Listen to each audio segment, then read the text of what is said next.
Saudara-saudara yang terkasih dalam Kristus, selamat sore semuanya. Kalau melihat pengalaman Natal, melihat pengalaman perjalanan Natal, mau tidak mau saya itu mengakui bahwa kerinduan yang utama saat merayakan Natal itu adalah bisa merayakan Ekaristi bersama dengan keluarga. Betul ya? Tapi nggak tahu saya ya kalau zaman sekarang itu apakah masih begitu, apa tidak. Ya minimal kami para imam itu terakhir bisa merayakan Natal bersama dengan keluarga itu pasti SMP. Setelah SMA kami masuk seminari menengah, lalu seminari tinggi, lalu berproses sepanjang berapa puluh tahun lalu menjadi imam. Itu kerinduannya. Maka kerinduan utama ini yang sebetulnya harus saya katakan kepada Anda, jangan sampai nanti Anda kehilangan baru Anda merasakan sesuatu yang dulu seringkali tidak Anda hargai. Maka bersyukurlah bahwa hari ini Anda masih bisa merayakan Natal bersama dengan keluarga, kalau masih ada. Atau memang kadang-kadang juga Anda nggak peduli ya dengan keluarga, dengan dunia yang sekarang begitu cepat. Nah hari ini kalau mau melihat pengalaman-pengalaman kecil bersama dengan keluarga, saya selalu ingat dengan banyak khotbah-khotbah imam-imam saya waktu kecil. Kemarin malam Natal saya juga khotbah tentang bagaimana ingatan saya tentang khotbah seorang imam saat itu. Nah hari ini saya juga mau berbagi tentang bagaimana saya masih mengingat tentang khotbah imam-imam saya saat merefleksikan Natal. Kalau lahir Anda sebut sebagai perayaan ulang tahun, betul ya? Nah analogi ini saya mau pakai dengan perayaan ulang tahun. Suatu kesempatan ketika Yesus guru kita merayakan HUT yang sekian kalinya, wajah Yesus ternyata dilihat tidak terlalu cerah, muram. Dan para malaikat surgawi pun juga turut bermuka muram karena guru mereka bersedih hati. Kemudian salah satu dari malaikat itu menganjurkan, apakah tidak lebih baik kalau kita mengutus 3 malaikat ke bumi untuk apa? Untuk mencarikan hadiah yang bisa membuat Yesus guru kita itu mengalami kegembiraan dalam hari ulang tahunnya. Ini Yesus ya. Anjuran itu diterima dan mereka mengutus 3 malaikat ke bumi. Dan beberapa waktu berselang, malaikat yang pertama itu kembali. Dia membawa setangkai bunga mawar yang begitu indah dan diberikan kepada Yesus sebagai hadiah ulang tahunnya. Namun ekspresi Yesus ternyata kurang terlalu bergembira dengan hadiah yang diberikan malaikat pertama itu. Dia mengatakan tidak ada gunanya selain pada akhirnya mawar yang akan segera layu dan kering itu dibuang dan dilemparkan ke tempat sampah. Kemudian malaikat kedua tiba. Dia tahu betul bahwa Yesus guru kita itu suka dengan anak-anak. Karena itu dia membawa kepada Yesus seorang anak kecil sebagai hadiah ulang tahunnya. Sayangnya ternyata ekspresi Yesus juga tidak begitu gembira. Dia gusar melihat perlakuan malaikat itu dan mengatakan, tidakkah engkau tahu bahwa orang tua anak itu pasti akan bersedih hati karena anak itu engkau renggut dari pangkuannya. Tolong kembalikan anak itu kepada orang tuanya. Malaikat yang ketiga datang. Dia itu kelihatan tidak membawa apa-apa. Tetapi Yesus melihat bahwa ternyata dia menggenggam sesuatu di tangannya. Lalu Yesus bertanya kepadanya, apa yang engkau genggam di dalam tanganmu? Yesus jawab malaikat itu, saya tidak bisa memberikan apa-apa sebagai hadiah ulang tahunmu. Sebetulnya saya itu hendak mengambil bunga. Namun malaikat pertama sudah terlebih dahulu dan lebih cepat daripadaku. Demikian juga ketika saya mau mempersembahkan dan mendapatkan anak kecil. Ternyata saya juga kalah cepat dari malaikat yang kedua. Jawaban malaikat ini tidak bisa memuaskan hati Yesus. Lalu dia bertanya lagi, tetapi apakah yang engkau genggam di dalam tanganmu itu?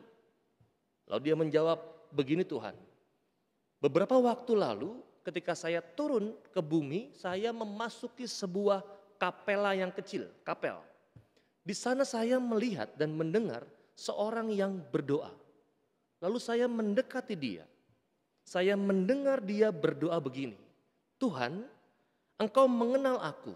Engkau tahu bahwa entah beberapa kali saya gagal melakukan kehendak-Mu. Tetapi Engkau tidak pernah sekalipun meninggalkan aku. Engkau selalu mencintai aku. Ketika malaikat itu semakin mendekat, dia melihat air mata orang itu hampir jatuh. Ia menangisi dosa-dosanya, lalu ditadakan lewat tangannya dan menampung air mata itu. Inilah hadiahku untuk ulang tahunmu. Air mata seorang berdosa yang menyadari kelemahannya dan mengagumi cintamu yang begitu luas. Melihat itu, Yesus berdiri dan menerima hadiah itu sambil berkata, malaikat Allah yang budiman, Engkau telah memberikan kepadaku hadiah yang paling indah dalam ulang tahunku hari ini. Air mata seorang berdosa. Aku sangat menyukai hadiahmu itu. Memang untuk itulah aku telah datang. Aku datang untuk menyelamatkan dunia dan menebus manusia yang berdosa. Sesudah itu, Yesus menjabat tangan malaikat itu dan mengucapkan terima kasih. Bapak Ibu teman-teman, secara sederhananya sebetulnya pada pesta Natal kita merayakan hari ulang tahun Yesus. Di negara yang sudah maju, bahkan di kota-kota besar, orang biasanya memberikan hadiah kepada mereka yang berulang tahun. Betul ya? Walaupun secara jujur saya tidak suka perayaan ulang tahun. Saya tidak suka datang perayaan ulang tahun teman, bahkan saya juga tidak suka dirayakan hari ulang tahunnya. Sampai hari ini kalau saya mengingat betapa aneh diri saya. Kami punya habit, kebiasaan itu di rumah kalau ulang tahun anaknya itu malah bukan merayakan bersama dengan teman-teman. Tapi orang tua lebih sering itu apa? Berbagi kasih lewat apa? Ke panti asuhan, bahkan juga orang-orang yang tidak mampu. Dibandingkan, ini tapi kan terserah Anda ya, dibandingkan merayakan ulang tahun itu hanya sekedar untuk orang-orang kegembiraan tetapi sesaat akan pergi dan hilang. Itu. Maka sebetulnya dalam kota besar itu seringkali menjadi sesuatu yang sangat biasa, habit yang biasa. Karena itu sepantasnya kalau kita memikirkan hari ini, hadiah terbaik yang kita bisa berikan kepada Yesus sebagai hadiah dalam merayakan hari ulang tahunnya. Kebiasaan memberikan hadiah pada waktu Natal mempunyai sebetulnya akar perbuatan kasih Allah itu sendiri. Allah, Bapa telah menghadiahkan Yesus kepada umat manusia untuk menyelamatkan manusia.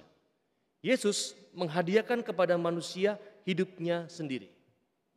Maka pertanyaan refleksinya, kini giliran kita bertanya, sebetulnya hadiah apakah yang saya berikan kepada Yesus dalam hari ulang tahunnya ini? Pertanyaan sederhana, sebetulnya Anda hari ini merayakan Natal, apa hadiah yang telah Anda berikan kepada Yesus dalam hari ulang tahunnya ini? Dan untuk itulah Yesus hadir dalam orang-orang miskin, sakit, dan tertindas. Maka hadiah apakah yang bisa saya berikan kepada mereka? Maka di akhir saya mengatakan, jawablah pertanyaan itu dan berbuatlah sesuatu. Do it. Amin.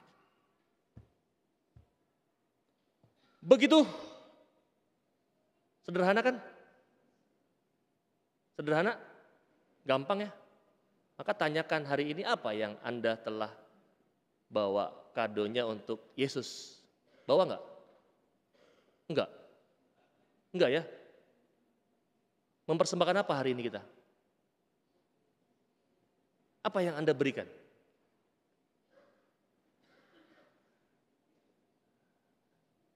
Kalau enggak ada, kok Anda lebih senang memberikan kepada orang lain ya? Sesuatu yang wah, yang besar, yang diingat.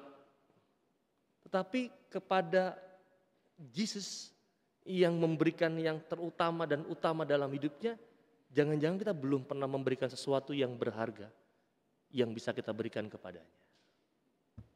Betul? Nah, maka hari ini jawablah pertanyaan dan perbuatlah itu. Maka di akhir saya mau mempersembahkan sebuah lagu, boleh? Ini kemarin sudah mempersembahkan lagu, sekarang lagu lagi gitu ya. Untuk umat ini lagunya lagu profan. Semoga ini menjadi refleksi yang baik untuk kita semua. Judulnya Pelukku untuk Pelikmu.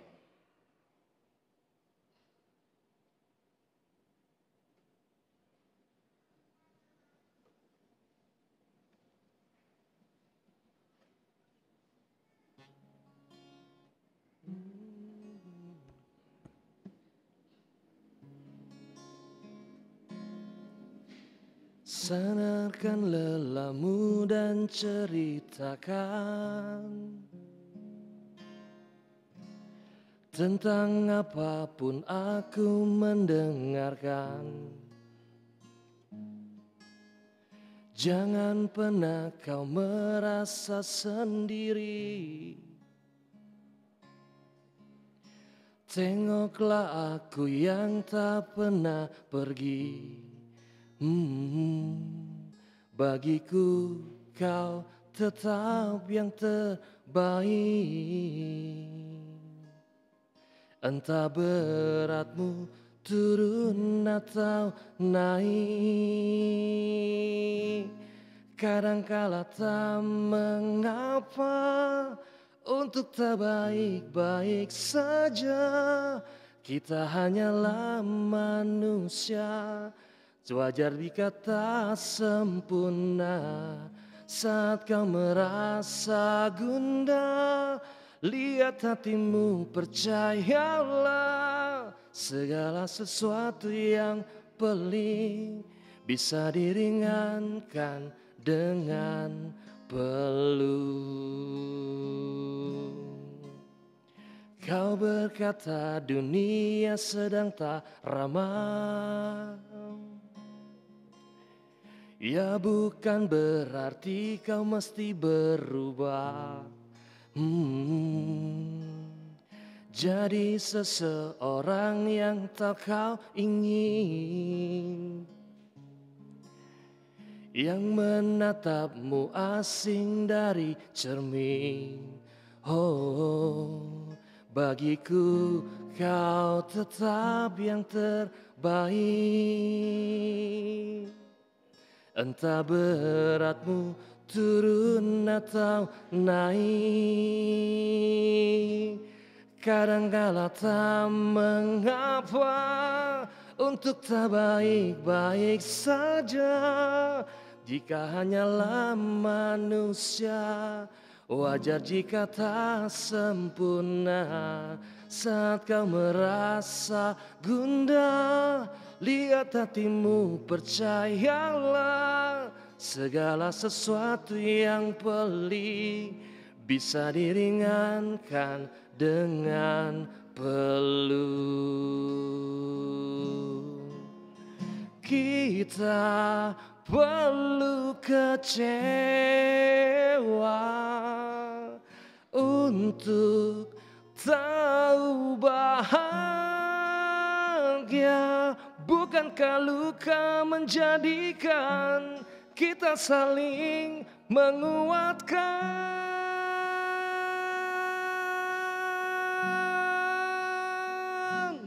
Kadangkala tak mengapa, untuk tak baik-baik saja. Kita hanyalah manusia, wajar jika tak sempurna. Saat kau merasa gundah, lihat hatimu, percayalah.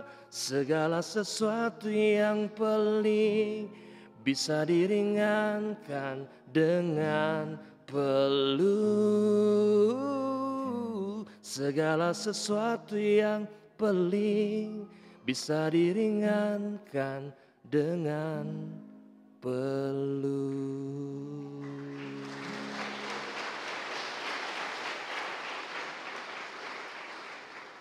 Semoga hari ini kita bisa memberikan yang terbaik yang kita bisa berikan dari Tuhan kepada orang-orang sekitar kita, dan kita juga mau memohon rahmat supaya sungguh kita dapat memberikan hadiah yang terbaik dan melakukan itu di hari ini dan seterusnya dalam kehidupan kita, mempersembahkan yang terbaik seperti Tuhan juga mempersembahkan yang terbaik untuk kita.